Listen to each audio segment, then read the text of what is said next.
Se cumple hoy el primer día, ya es 1 de julio, y se cumple el primer día de del apagón de los docentes santafesinos.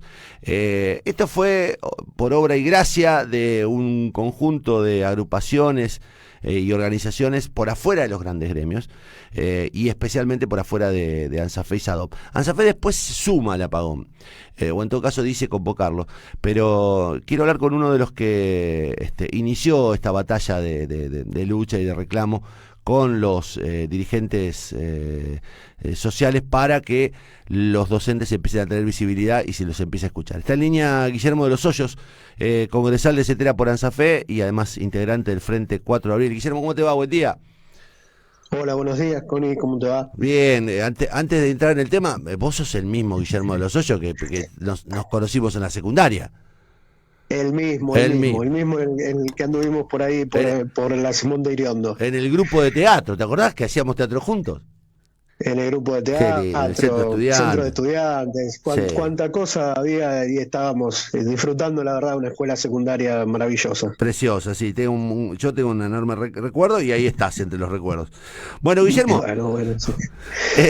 pregunto, ¿arrancó el apagón? Uno presume que a esta altura deben estar todas las computadoras de los docentes apagadas o por lo menos silenciadas. Sí, en realidad nosotros venimos ya luchando bastante, hace bastante tiempo, como vos decías. Este apagón viene dándose en más de un sentido hace tiempo.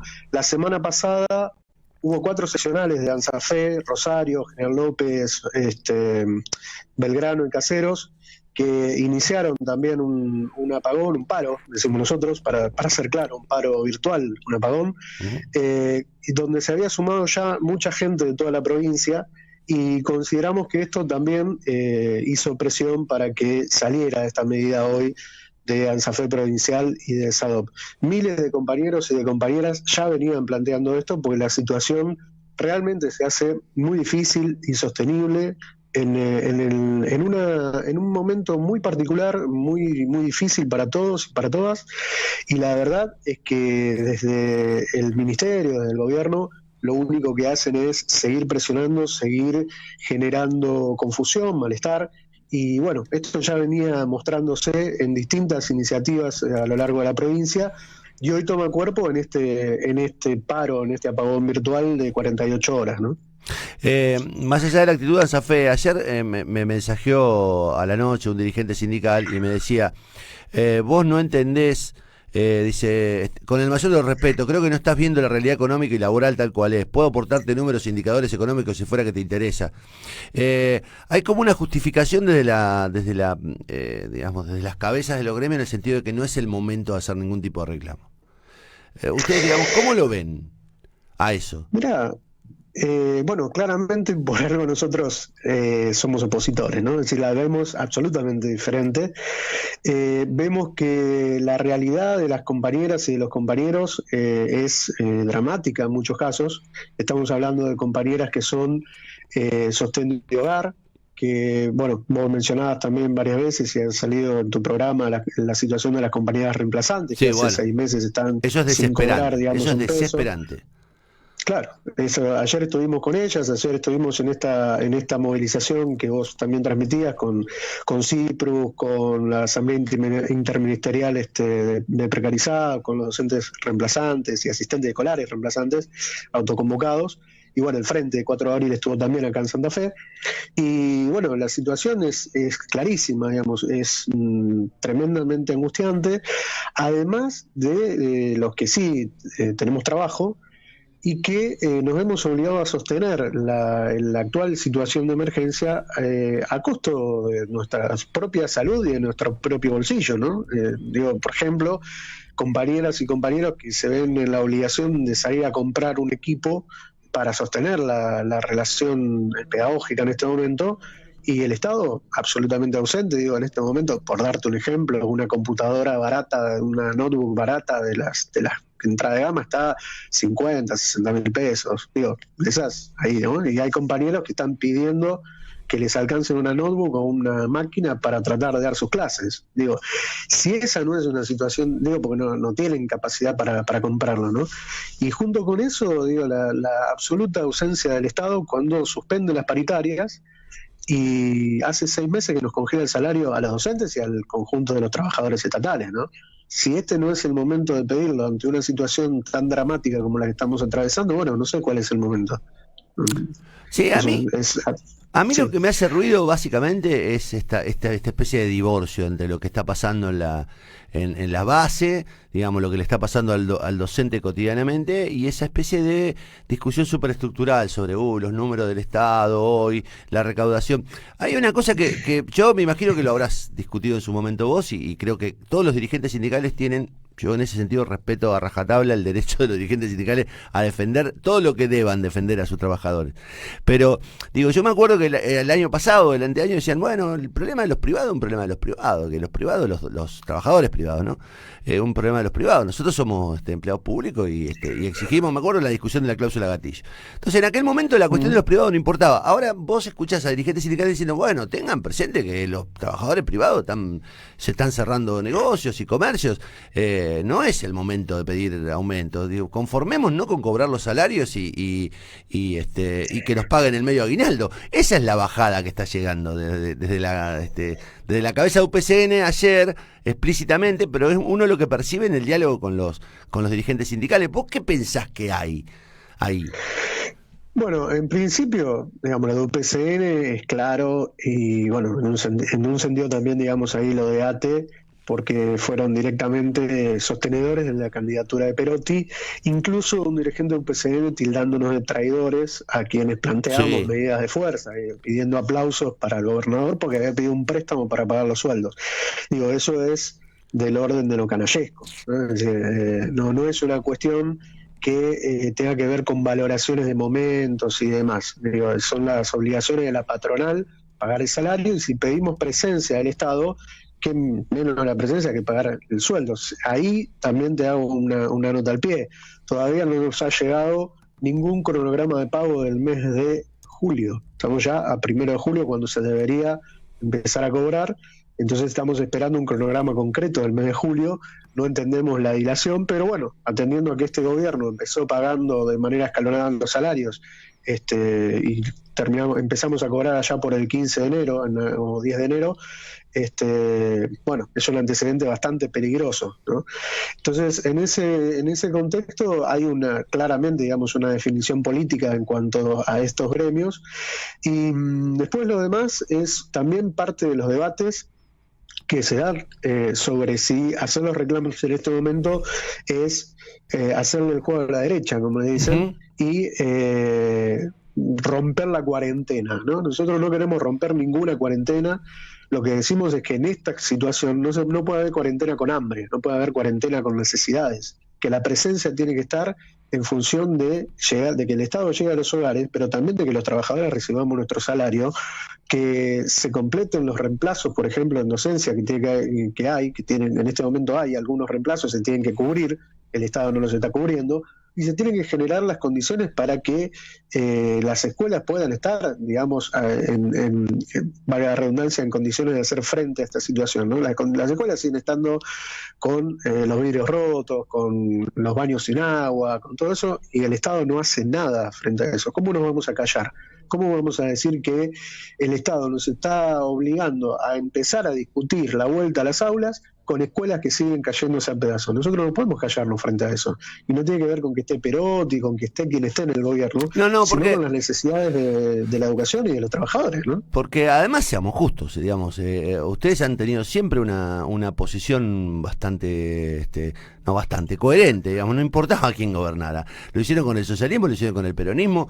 Digo, el problema es cuando acá empieza a haber diferencias en el trato, y claramente estamos en un escenario de diferenciamiento. Digo, por un 1% lo que está pasando hoy, hace un año no había clases en Santa Fe. Por un 1%.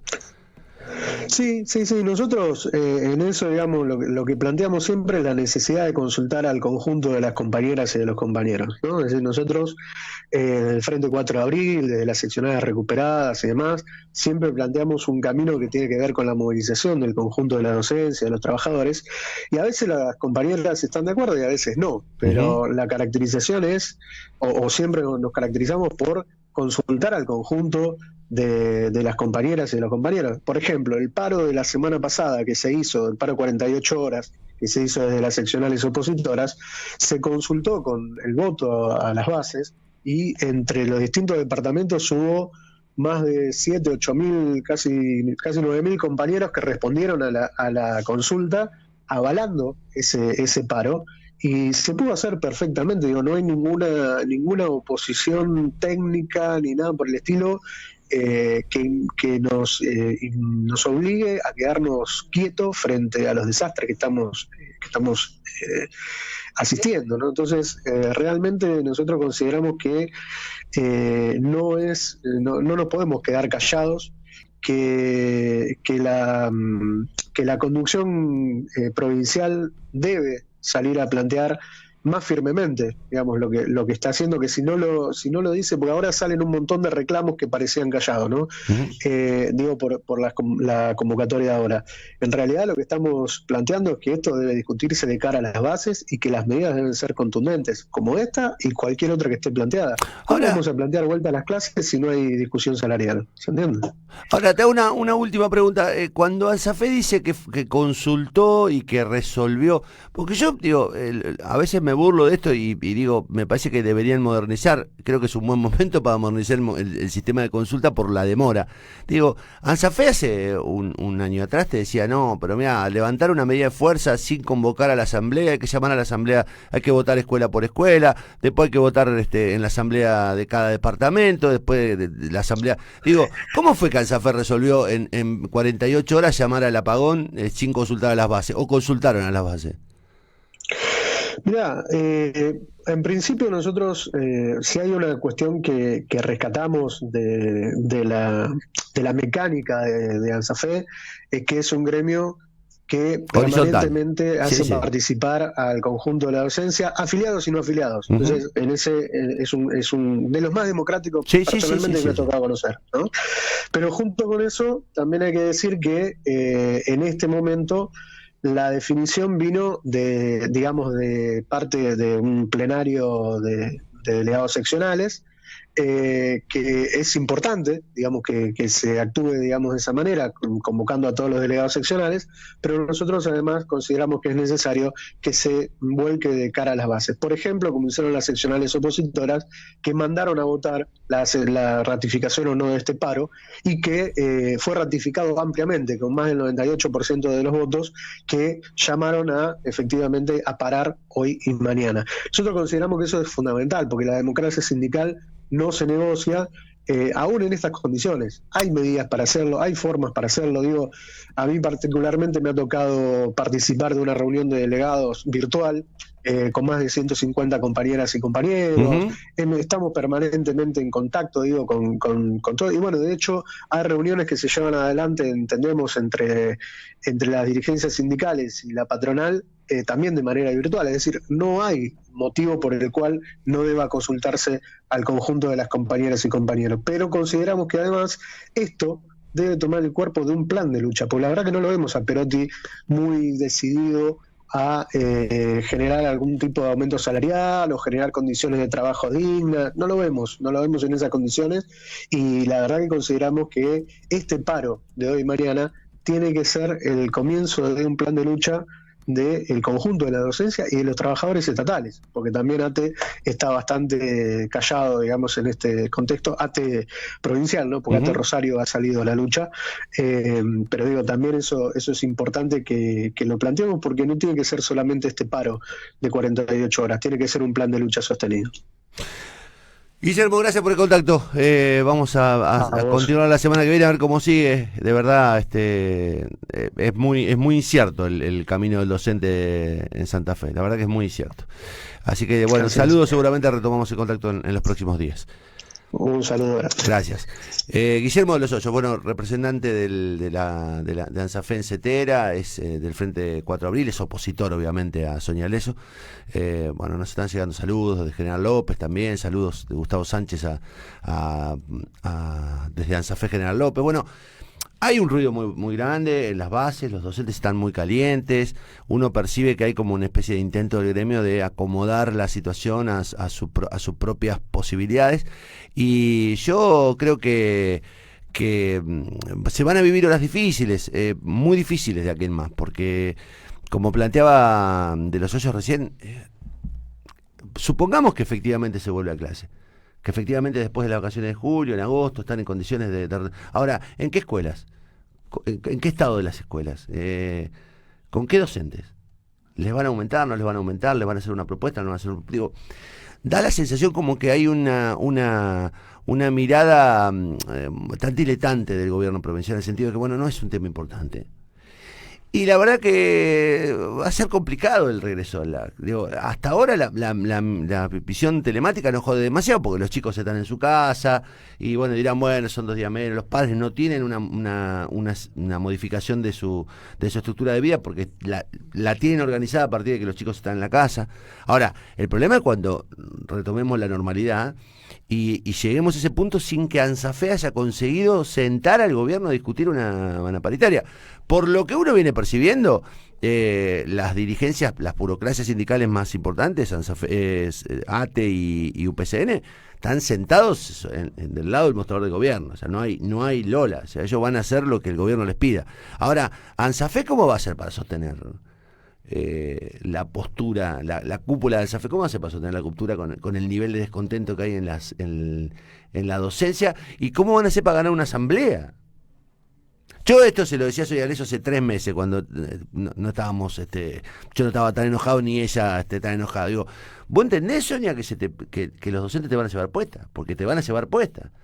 Y sí, no, pero no, bueno, se puede, bueno, pasaron 3 meses. Y la verdad, lo que contaba de los socios recién es lo que venimos diciendo hace un tiempo: docentes reemplazantes sin laburo, no hay ningún tipo de decisión ministerial, no aumentaron los salarios, hay docentes que están por debajo de la línea de pobreza, etcétera, etcétera, le siguen descontando la cuota sindical. Digo, es como que nada pasara y como que fuera un tema menor.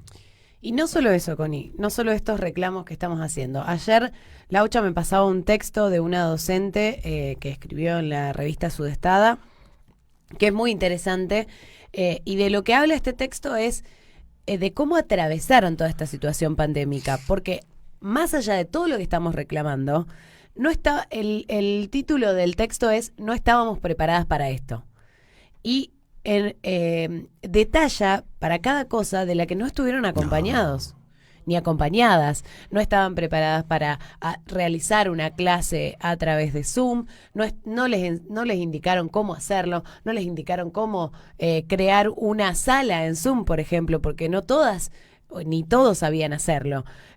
Bueno, en educación en tiempos de pandemia, donde los docentes tuvieron que reinventarse, poner a disposición todos sus dispositivos, bueno, lo que siempre hablamos de que se les han roto, no han podido reponerlos o los reponen de su bolsillo, la señal de internet que no colabora, lidiar con todos esos problemas cotidianos, más allá de todos los reclamos de los que venimos hablando. No, pero además, más allá de todas las dificultades naturales que tiene el laburo docente hoy, ¿Y sí? Porque ya de por sí es un problema afrontar en esta circunstancia. Pero bueno, lo seguiremos dando a conocer, seguiremos siendo... A mí me llamó la atención el silencio que hubo sobre la marcha ayer, ¿viste? Como una especie de ninguneo total a la marcha. Pero bueno, esas son cosas que lentamente se terminan rompiendo con la masividad. Cuando esto sea masivo, porque ya es masivo, cuando esto sea masivo, bueno, vamos a encontrarnos con una situación nueva. ¿Cuál es la situación nueva? Es que vamos a encontrarnos con una cabeza de gremio absolutamente deslegitimada y un grupo de docentes que van a tomar una posición un poco más dura respecto al gobierno de Omar Perotti.